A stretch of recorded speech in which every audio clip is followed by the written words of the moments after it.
guys? Welcome to It's Personal Podcast with me, Kurt Fadden, Andrew McKelvey, and we've got another very special guest today from Think Real Estate, Cody. And unfortunately, Zack couldn't make it. He had some things pop up, but I think we're going to have a great episode here regardless. We really appreciate you being here. Yeah, man, I'm glad to be here. When you texted us about doing this and contacted us, I'd been watching the show. So I felt honored to be here and glad we got it put together. I'm pumped. Yeah, appreciate that. So one of the things we really like to start by doing, given the name, It's Personal, is just kind of ask a little bit about, your background. What led in your life to doing what you're doing now? That kind of thing. Yeah. So what do we got? 35 minutes? We'll probably hit 40. I'll spend 30 talking about me, and then at 5, y'all can ask some questions. That sounds perfect. If I get too long-winded, let me know. So I was born and raised here in Panama City, Florida. Graduated from Bay High. Was never super interested in business kind of stuff. I was a sports guy. So I ended up playing college baseball. 2 years at Wallace College, 2 years at another school in Montgomery, and then played a little bit of professional ball. Was drafted in 2009.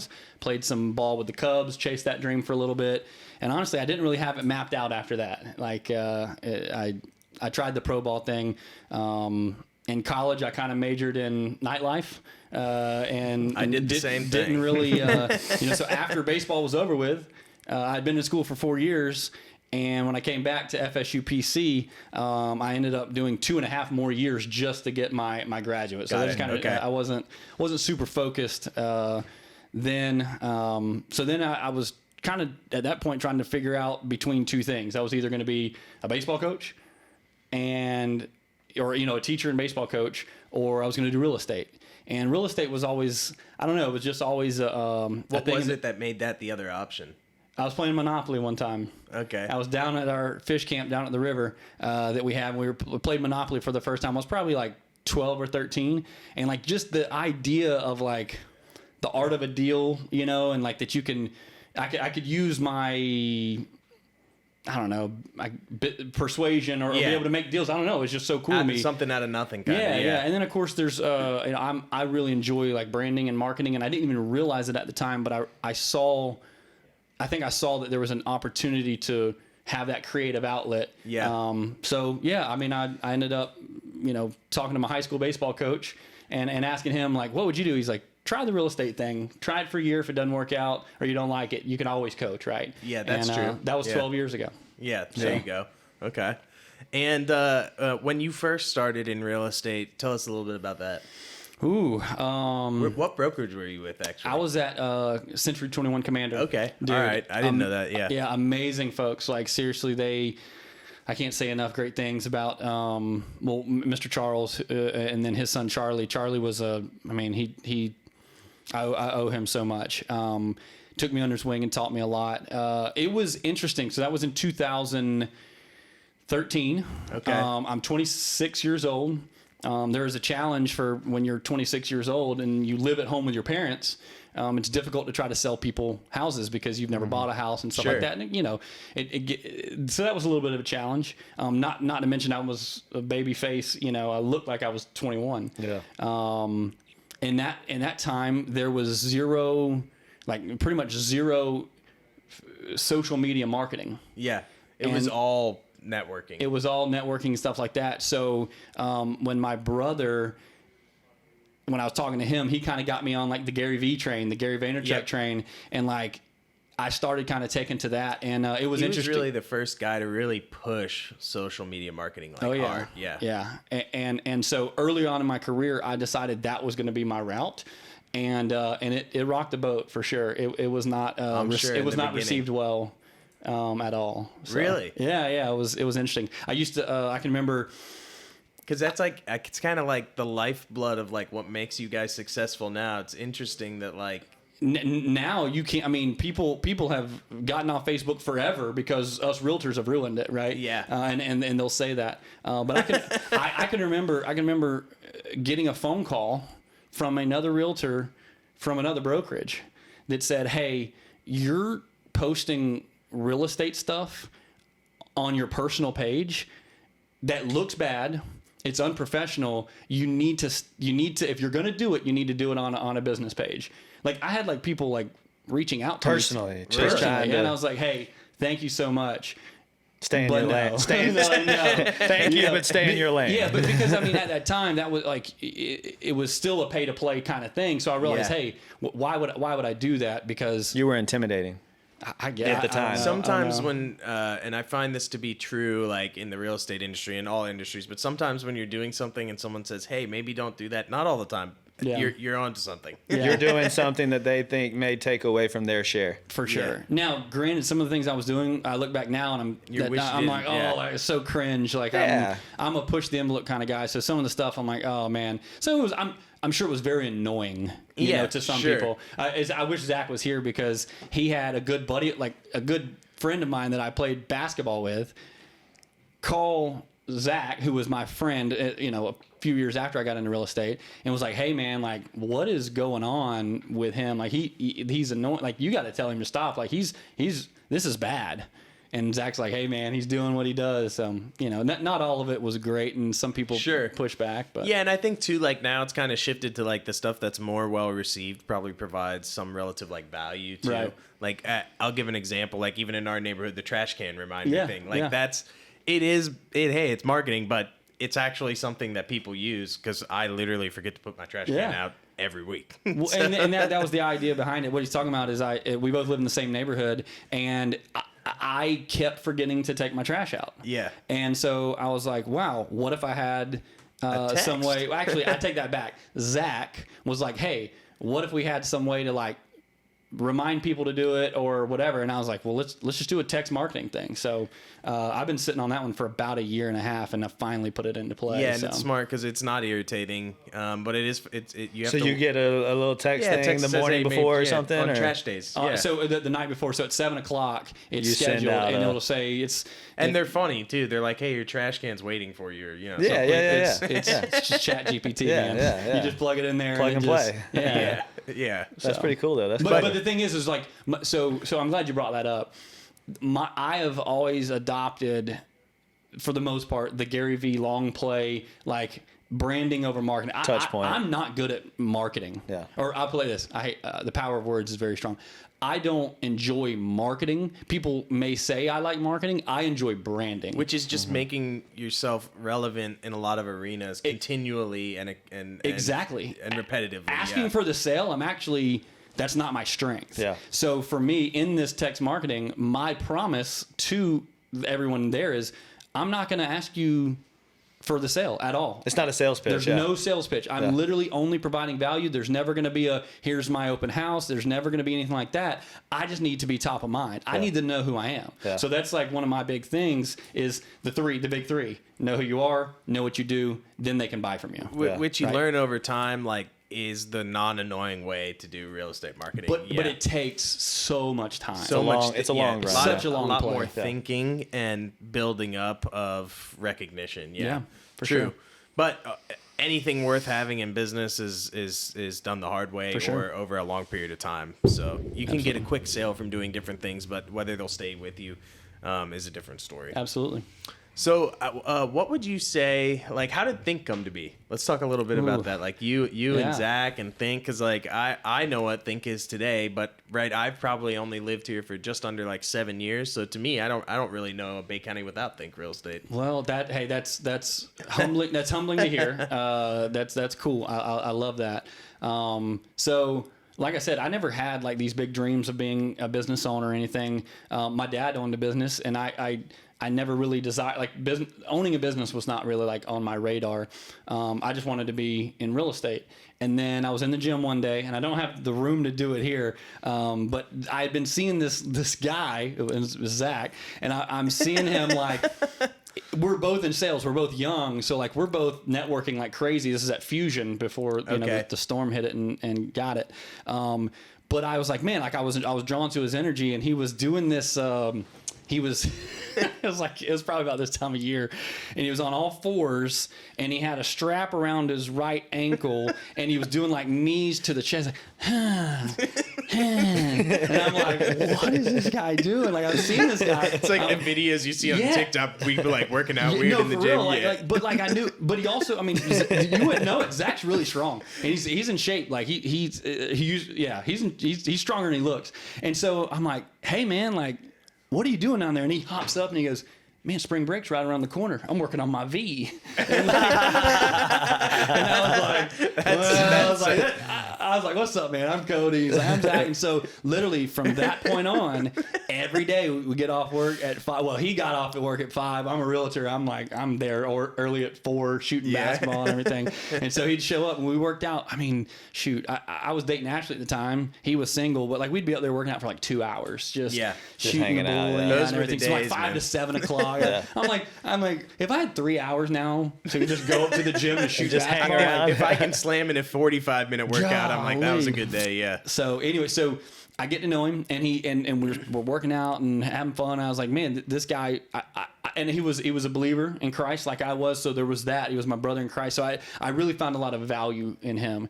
And then he was like, yeah, man, I think I'm gonna, because he was working State Farm at the time. Yep, he was remember him telling me that. Yeah, helping run a couple offices, and he's like, yeah, I'm gonna move down to Miami and open up whatever. I was like, no, you can't do that, man. Like, you're my buddy. Like, you can't move off. And so I convinced him not to do that. And he wanted to go do real estate in Miami? No, he was going to open a State Farm down there. Oh, he was going to be a State Farm. Open a State Farm. Absolutely.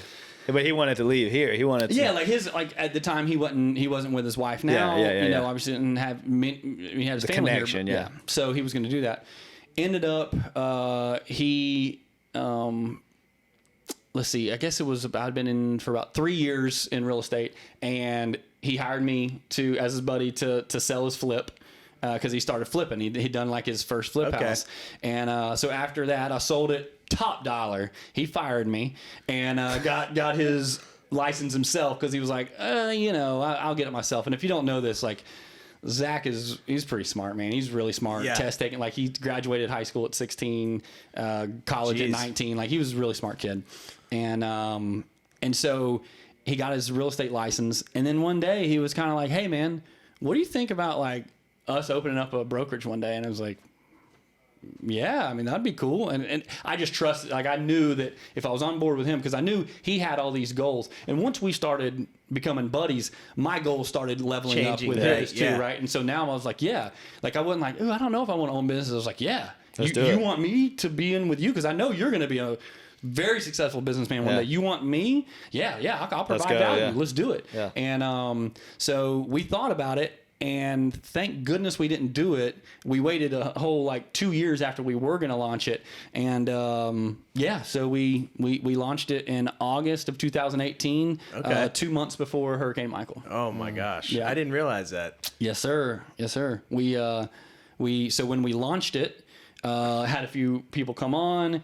We're getting our feet under us. I mean, shoot, we're putting the chairs together, putting the desks together, and trying to sell real estate and trying to train. With plastic on it still, yeah. Yeah, we're like literally boxes are piling up, and then all of a sudden the hurricane happens. Wow. And I can't talk to my business partner for it was like 3 days. Oh, he had AT&T, or he had Verizon. Yeah, we all have Verizon, right? Is AT&T back up yet this morning? I don't know. I'm not here to speak on that, but my T-Mobile's been okay so far. I've been down all day. So I tell you what, Ryan Reynolds and his business in looks bad right now. Yeah, right. That minute. So, but I mean, I can remember I was helping my aunt and uncle in the country club, and all of a sudden his beat up Tundra that had been beat up from the storm comes driving down, and like, you see your business partner you just opened up 2 months ago. You're like, dude, what's up? Are you okay? We hadn't been able to talk. Yeah. And he was like, yeah, I'm doing good. And I was like, dude, what are we going to do? And he's like, man, I'm looking into getting my insurance license again and get it updated. I'm like, well, I'm looking on Craigslist. I've already got a logo for a stump grinding business. So like we were ready to branch out, like, hey, let's take a break from this thing. Yeah. Thank goodness. I've been there. Yeah. So my brother lives in New Orleans. His father-in-law finally gets a hold of us. He's a real estate broker, went through Katrina, and he said, boys, ride it. She said, just hold still. Yeah. He said, the town's going to need you like they never have. And it is going, like, your business will prosper from this. Yeah, unfortunately, saying it that way. I don't want to say that. You're at the right place at the right time. Yeah. You will be needed in this situation. Yeah, I'll put absolutely, it like that. absolutely. And, it was good timing. And honestly, we were blessed. The majority of our contacts, the majority of our business was then and has been in on this side of the bridge. Our office was on the beach. Oh, okay. We felt led to put our office on the beach. It really didn't make any sense to put it on the beach. Just because of tourism or whatever. Yeah, we just felt like that's where God was leading us to put our. So I mean, we were able to. We didn't have any damage. We had no damage to our thing. So to our office. So we were able to. I mean, we were up. Keep going and be up and running. Yeah. So it was. We were blessed to be able to have something to be able to serve out of during that time. Absolutely. So, yeah, that's interesting. I didn't realize that. So how did you come up with the name? Because in my head, I have to be honest with you, I just imagine whenever I think about this, I'm like, they were like, what should we name it? Think real estate. And then you were like, let's just call it that. It's cool, right? Like, I love when people ask me this. I was hoping y'all would. I didn't want to tee it up, but I get asked a lot, and it's great because the story literally gets to point directly to God, man. And I know that's cliche, but like it really does. It's so cool. So. For years and years, I used this phrase, when you think real estate, think B Cody Shields. I got that from my man Paul Calhoun, which goes by D Paul Calhoun, which his name's Daryl Paul Calhoun. So D period Paul Calhoun, that's where I get B Cody. He was like, outside of Charlie, Commander, D Paul was like my other mentor. And I mean, I did everything he said. He's just an old school, just sales guy, and he just...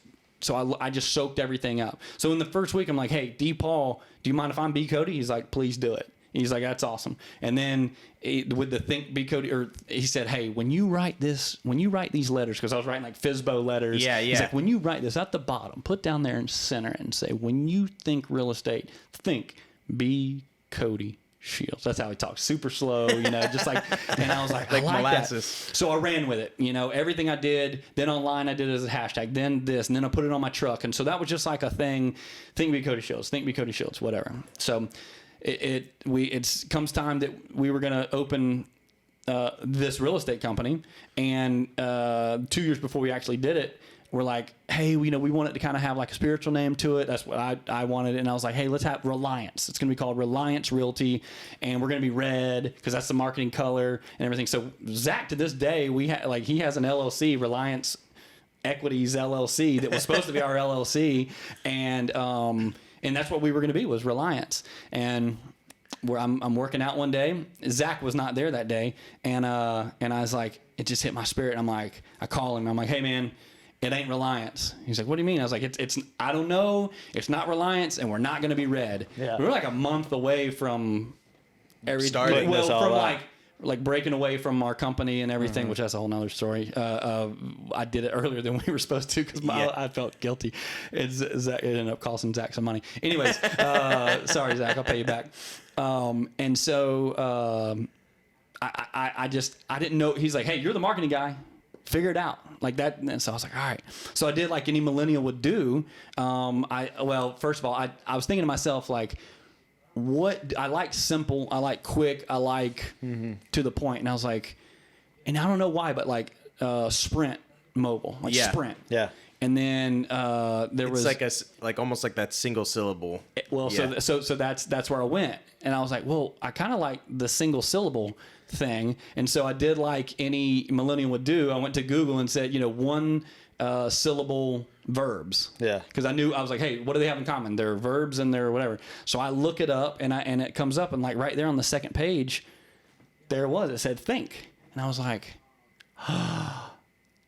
babe, think real estate. I've been using that. And well, that's what's funny is think real estate. She's like, what are you talking about? I was like, that's the name. We're going to call it Think Real Estate. She goes, perfect, because it flows perfect because you've been saying think B Cody Shields. And I was like, I have. Yeah. So like it point like people are like, man, you're so smart that you long played that the whole time. I'm like, no, I'm a dummy. Like I didn't. That was all They God. weren't connected. No, Yeah. not at all. Like God put that together. God put DePaul in my life to give me that idea, and then it all came together. And I'm not that smart. I'm not smart enough to put that together. And so then I was like, well, green just sounded like. I don't know. I was matched. like, I started. It's something different than what every other brick and mortar brokerage is doing too. It's differentiated. Yeah. So that was kind of the main thing. And I was like, it's bright. And so I was like, well, what's a green that people will recognize and it'll catch their eye? And so that's when I was like, all right, every 58 seconds, everybody checks their phone. Mm-hmm. Most people have iPhones. What's the color that you see a lot of times on your call or your messages? That green. Mm-hmm. So I call it iPhone green. Mm-hmm. So that's true, yeah. So I called I called a friend of mine and asked him, hey, I want something that looks like this. I showed him the font, and I was like, I want it to be like a light bulb and like maybe a house in the middle, and like I don't know, Eric. It's actually Eric Darnell, who is that works with Alan Branch and does all the stuff for history class. And thank goodness, and literally that was the first take. Yeah. Like we didn't have to adjust it, nothing. Really? He sent that back to me, and I was like, the most like iconic logos are always done like pretty quickly. Not like revised. It was such a God thing. Like I'm not smart enough to do any of that. Like it was all came together and it was really neat. So I'm glad you asked me. Yeah, that's pretty cool. So obviously Andrew kind of grew up here. I didn't grow up here. So let's talk a little bit just like about like Bay County and like I guess just what is it that you love about Bay County, like being from here as like a local, that kind of thing. Yeah, so I mean, it's kind of multifaceted. I got to live other places. Dothan in Alabama and Montgomery, Alabama, not crazy, coolest of places. I'd spent a little bit of time out in Boise, Idaho, not long, a little bit in baseball, but mainly out in Arizona. So I got to lived out in Mesa, which was Phoenix and Scottsdale, and I got to see all that. So I mean, I've seen a little bit, but I know that there's other places that might have more stuff to do, but there's just something about Bay County, just the people here, that are it's just special. My family's here, so I'm a big family guy. Very close with my mom and dad. Very close with them. Both of my grandparents, grew up here and lived here, and one set still here. So just wanting to be around my family, man, was big time. A lot of my friends still live here, so I wanted that. Secondly, I mean, I do enjoy outdoors, and I feel like that. I mean, you got saltwater fishing, you got freshwater fishing, you got hunting, you've got sports. Yeah, it's golf, the best of Florida sports. Yeah, that's for sure. It's a good mix of all that, and honestly, with just the freedoms I enjoy and everything, I enjoy being here. I feel like this is about the most free place you could live in the United States. Yeah, true. I agree. Yeah, and I think that there is something to I've lived in a lot of places with a lot of great people, but Bay County kind of has that like Southern hospitality flavor to it at the same time, while also being a beach community, which is kind of like the whole 30A Panama City beach thing. It's like a southern beach town, which you don't really have literally anywhere else, really. Absolutely. Not with these kind of beaches, at least. Well, exactly. That white sugary sand mixed with that southern hospitality is tough to beat. Yeah, I agree. So let's talk a little bit about like marketing. Obviously, you guys, or you, I would say, branding, marketing, have a passion for that. We can use the term marketing. It's okay. What is the like one piece of advice that maybe you even give your agents, or you could just give anyone in general, that you've learned over the course of like having to kind of figure it out for marketing in general? I mean, I kind of spoke on it earlier. Like, it's a very simple formula that's not easy to do, but it's literally the three things. Like, to sell somebody a product or service, three things have to happen. First, they got to know who you are. Mm-hmm. You know what I'm saying? Like, I think y'all do a great job in our neighborhood. Like, y'all send out your stuff and your postcards, and that's one step. Like, they have to know who you are first. Mm-hmm. All right. The second of all, they got to know what you do, what your product or service is, right? And then number three, then they have to choose you. Number one and number two, we try to do it in a way that stands out, in a way that disrupts respectfully. But like, to disrupt, that's how you like, You got to That's how you get you through. punch through the noise, right? Yeah. For them to know who you are, you know, that's why I did the hip hop video in our neighborhood. Was like I spent hours and hours filming that, but I was like, hey, I need something to where I don't care if they like me or not. I at least need to be on their radar. They at least know who I am and what I do. Exactly. Fair. So if I can do that, then maybe over time I can build trust equity with them, right? And then hopefully I don't even really have to come with that right hook. If I just give jab value, which is from jab, right hook with Gary Vee, the right hook never even really has to, I don't have to throw a hard right hook. You know what I'm saying? So those three things right there, if you do 1 and 2 in a slow roll, respectfully, consistently, and creatively, then I feel like the number 3, the choosing, should happen. Could play itself, Yeah, I do feel like, especially in real estate, you have to, and we're trying to be better about this too. Instead of just like the spray and pray, like blasting the same old stuff, market report, you really have to try to take that extra time, money, and effort to provide content that's of some sort of real value. Otherwise, it doesn't punch through the noise, and they will know who you are and what you do, but almost like an annoying way. Yeah, you have to build that. You have to build that trust equity with them. Like if you got to provide. I say you have to. It seems to me what I found out is providing the value, right? So like if I'm going to post something on social media, what is the value to them? And I'll give you a good example. And I mean, this is kind of like opposite of what I probably should be saying, but you know, like. For me, I struggle with like the graphics that say just listed, and we share that, right? I've been doing that for years and years and years. Yeah. But it's so hard for me to do that because there's no value for the end user. I mean, that's true. At the end of the day, like at the beginning, there was value because nobody else was doing it. Yeah. For the most part. It was creating exposure. It was creating exposure. And so it's value to your client, but the end user, they weren't getting a ton of, unless they were getting to see a snapshot of the market. But here's the deal. If they want a snapshot of the market, they can get it. And then secondly, we as realtors, we are so right hook oriented that every fifth post is a just listed. Look what I sold, whatever. The access to that information is more prevalent than ever, even online. And it's not super accurate, but it's fairly accurate if you just want to get on there and do some research. So for me, I'll be honest with you, being transparent, I'm trying to figure out a way. As the Shields group, which is my father and I, we sell inside our company. So you got Think Real Estate, then you got individual agents, your groups, or whatever. So that's what I love about having my own thing over here is I can throw spaghetti at the wall. I'm trying to figure out a way to show people we're selling properties and here's what we're selling it at, and not do it in the way like every other realtor and every other company is doing it. And I'll be honest, it's hard. I haven't figured it out yet. I'm trying to, but that's kind of like a real life situation of that's interesting. Yeah, of I think kind of it's true though, because I mean, we talk about it all the time too. It's like, of course, you want to capitalize on the opportunity of an activity taking place, but then even who Glenda Baker is.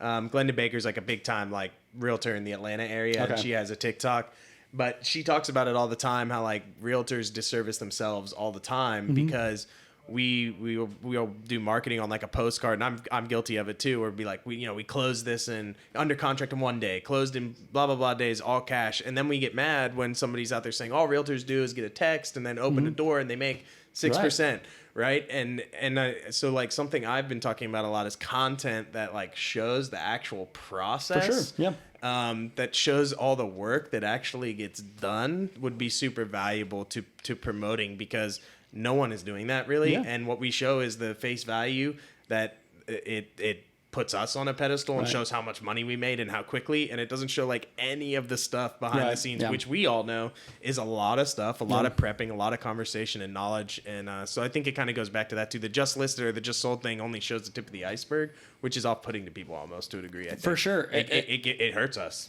And back in the day, that's a great point. Back a few years ago, the noise wasn't as loud as it is now. But like at the end of the day, what is something they can actually use? Like Gary Vee talked about it, and what's funny is he's so far ahead of his time.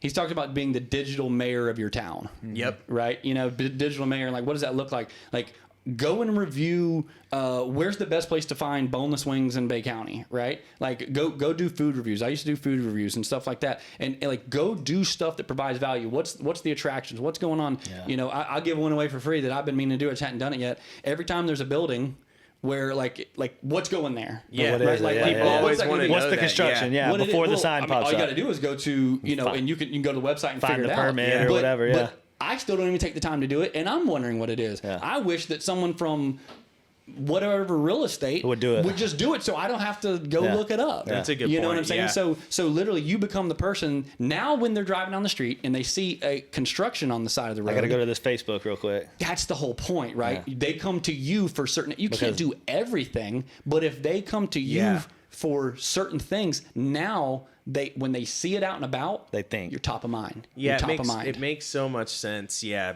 to think about it from a point and place of like, how can I be in front of someone and they know who I am and know what I do without it being about that? And that's what makes it. It's a simple equation, but it takes a lot of thought to do it properly. But that makes a whole lot of sense. Yeah, it's interesting. So transitioning a little away from real estate, like on more of like a personal note. One of the things we like to ask people on here too is just like, what are some challenges that you've had, failures even, because business. I don't have enough time for all that. Yeah, right. For the failures. As we all know, it's not all what people see on the surface, and sometimes we're not good at being vulnerable and sharing some of those things because it's not in our nature as like alpha business people to promote the things we don't do well. But I find a lot of power in that, and I think a lot of people that listen to this or that are entrepreneurs or real estate agents or will find a lot of value in that too. So we just like to kind of like ask what are maybe one or two examples of that, and what advice you can give from it. Yeah, well, I'll say this, and this isn't. I think you were using you weren't necessarily saying this is how you look at yourself. So I'm just hitting a shot at you, but I heard you use the word alpha. Yeah.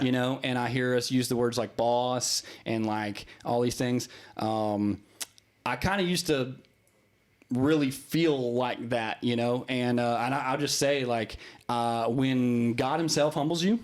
Like I've been humbled over the past few years and my personal life. You tend to put yourself in seat number 2. Or 3 or 4, yeah, absolutely. Mm-hmm. So I get that. I would just say that there's a good transition there. Like it has been an interesting year or two with the things that God did, because I thought that I was this businessman. I thought that I was this. Nowhere of all things. I thought I was this Instagram or this not Instagram. I don't do great on Instagram, but like I thought I was these things, right? I thought I was this influencer, and I thought whatever. And like I realized, like any creativity I have, any good ideas, anything, work ethic that I have, any friendship, it all literally is from Him. And He can take it away at any moment. And He showed me that. Like it was, I was right up in there. So I guess kind of answering the question is like, what advice? Be careful who you take advice from. Yeah. We kind of talked about that earlier before we got on the air. I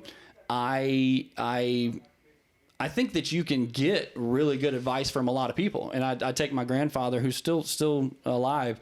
He said, listen to what anybody has to say. But don't take it all or any of it. You might not. Yeah. You might say, I don't want to do the exact opposite. Yeah. And so I just feel like in this hustle culture, like we were talking about before we got on air, and like the grind culture and everything and all this, I feel like our generation, a lot of the millennials, and maybe I'm sure the Gen Zs are feeling it behind us. It's like there's this false picture of what we feel like a businessman should be or whatever, and it's like, for me, as a believer in Christ, I know He has this for me over here. And I know beyond a shadow of a doubt that my why is for me to have real estate to launch me into being able to share His name on whatever level that is, right? And impact more people, yeah. So I know my why. But if my why might not fit in with what this guy that has 5 million followers says, or this person that's written all these books, you know what I'm saying? Like, and I was trying to fit you were trying to pound the two together. I was and I was like, hey God, I want your will, and I want to do what you want me to do, as long as it fits in this box over here. And the thing about it is we're all created very differently. And I'll say for me, like, this is kind of taboo to talk about, but like I have extreme ADHD. As a professional told me, she's like, you're ADHD, like you're really ADHD. but with that, it creates certain superpowers that make up for some of the shortcomings over here. Well, if I try to plan my day exactly like my business partner Zack, who is not like that, he's got like time blocks. Oh my gosh! I mean, like, and like if I try to do and try to fit it into what the world says a business person should look like, or I should make a certain amount of money so that I can invest in this many properties by this time and everything, it's like you're just like putting God's so much. Like, hey, I didn't. That's not necessarily my will for you. Not saying it isn't, but you're not even really checking with me. So for me, it was like, don't try to fit into this box that I feel like that I'm supposed to be in. Lean into like this create, like how God created me. Lean into that, and how can I use that to do what He would have me to do. Yeah. So that's super impactful, and I agree with that. I feel like I've kind of tried to do the same thing, honestly, because you find like, I don't want to say like idols, but people you look up to that are saying, you know, you have to sacrifice everything and you got to work 100% of the time, and grind culture, hustle culture, and that's what it's supposed to be. And you kind of realize the two things, or the two ideologies, don't really mix together. No, not at all. And I always struggled because I felt like, you know, there's this like idea out there that your purpose has to be tied, like, or your passion has to be tied exactly what you do or exactly what business you start. And I always felt like I always want to put my full weight into things, or what I started, or even the jobs that I was at, because I was like, this isn't my passion, this is my purpose. And people are telling you have to find that. And what I realized over time is that I really love connecting with people and networking and helping people. That's why I loved coaching my employees at corporate and having lots of employees. And you learn over time that it's that you can find your purpose in that through whatever you're doing, as long as what you're doing, you feel like God has called you to do it and do it well. You focus on that. You can use that as a tool to influence people, and that can be your purpose. And so when I was able to kind of reconcile and align those two things in my mind, now I actually enjoy what I'm doing and how I can use it much more than I did before, I think. And so yeah, it's very impactful. I couldn't agree more. Yeah. What would you say, like, business-wise, maybe not even personally, but like business-wise, what your biggest like learning lesson has been, you think, like, it had to happen to figure it out, but like still today, maybe even on like a daily basis, like kind of drive some of your decision making?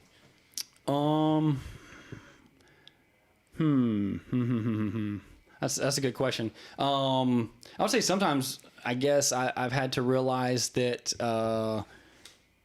this is kind of cliche, but like letting go of certain things and trusting that the people that you are going to hire to do those things, let them not make mistakes, but let them learn. Yeah, you know what I mean. Let them like take your finger off of the button. Let them do the job you hired them to do. Exactly, because they've got to learn how to do it, and the longer that you're in there trying to do those things, sometimes the more you're hindering the entire company. Yeah, we just talked about this with Dave actually recently, and we were talking about how like instead of asking questions and allowing people to figure themselves out on their own, like a lot of company or even just corporate culture is to really like tell people, micromanage, and that oftentimes that's the problem. We want people to think for themselves, but we don't actually do things that allow people to think for themselves. For sure. Yeah, and I think that's definitely true.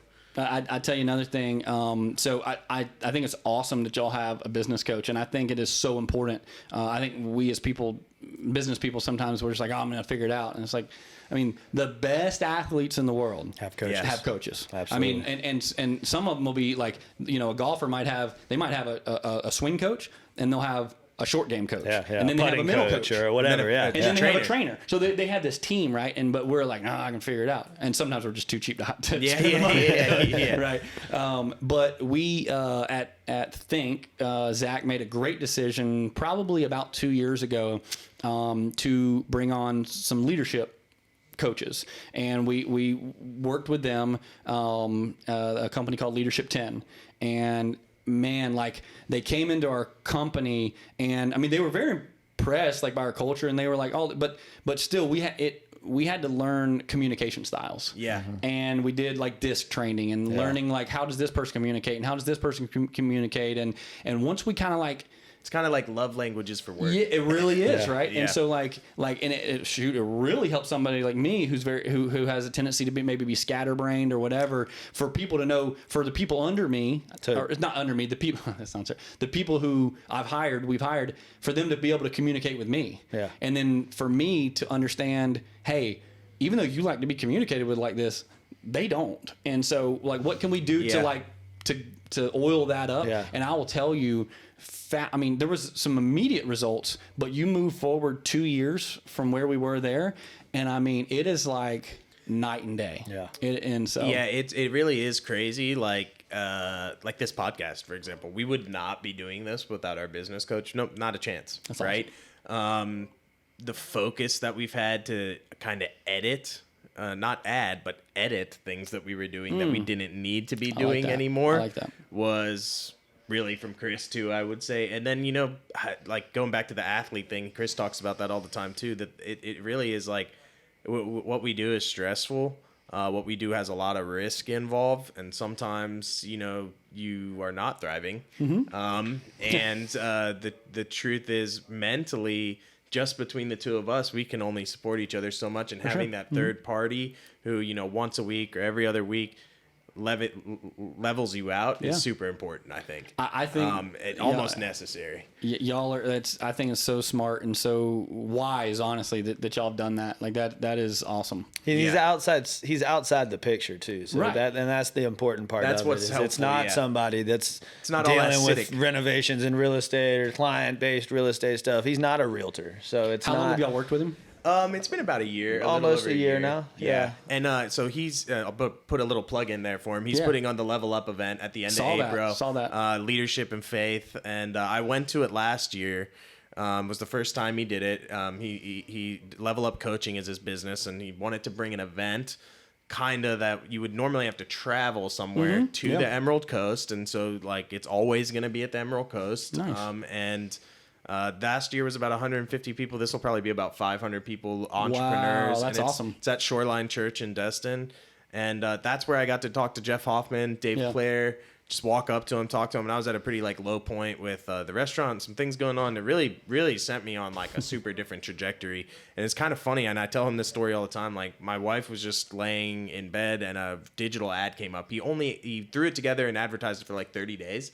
And she was like, hey, you should go to this and send it to me. And I looked at the ticket. I think it was about like $800 or something at the time. And like the restaurant, I'm like putting money into it every month. And it's just disappearing. I was like, I'm not paying for that. She's like, hey, you should just go to it. I think she kind of knew inherently like I needed to go talk to someone. And I went, and it really, really changed my life, to be completely honest with you. Both from like a business and like a faith perspective too. It allowed me to like, I'd gotten to a point of such low confidence in myself and decision making and things. Like it allowed me to get back to where I was when I was leading teams and things like that, and had that confidence in myself. So, but hey, I don't want to skip over this. How cool is it to have a wife that noticed you in a position and pushed you? Oh, absolutely. Like, you know what I'm saying? Like such a blessing. Like I'm blessed enough to have that as well. And my wife walked me through a low period, not too long ago, and helped me through that. Like that is another big. And if you don't have a spouse, having somebody that can recognize those things, it's huge. Oh man, it's so and big. Even like to a degree, like when I was,